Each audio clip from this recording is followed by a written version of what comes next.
बोली बोली पटना के पटन देवी मैया की।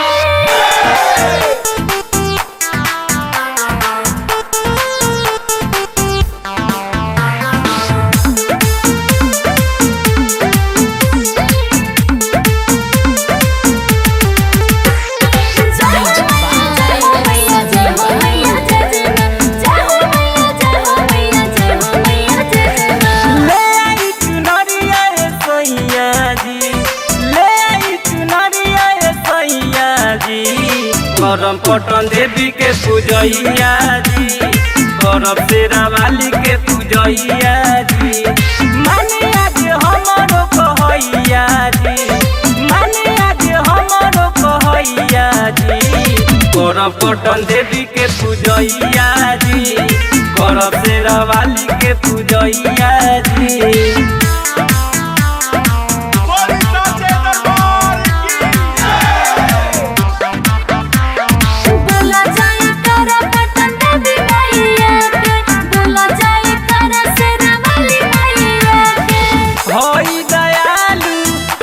से मैया सबर गोदिया भरेली, कौनो संकट आवे नहीं जकरा पे हाथ धरेली।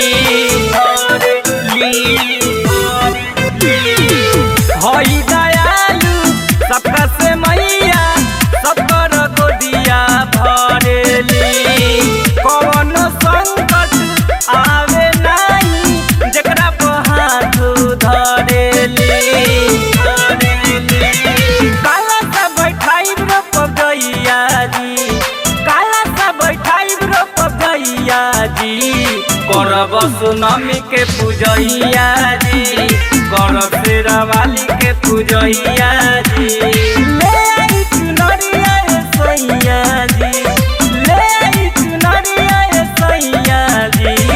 करब पटन देवी के पूजैया जी, करब शेरा वाली के पूजैया जी।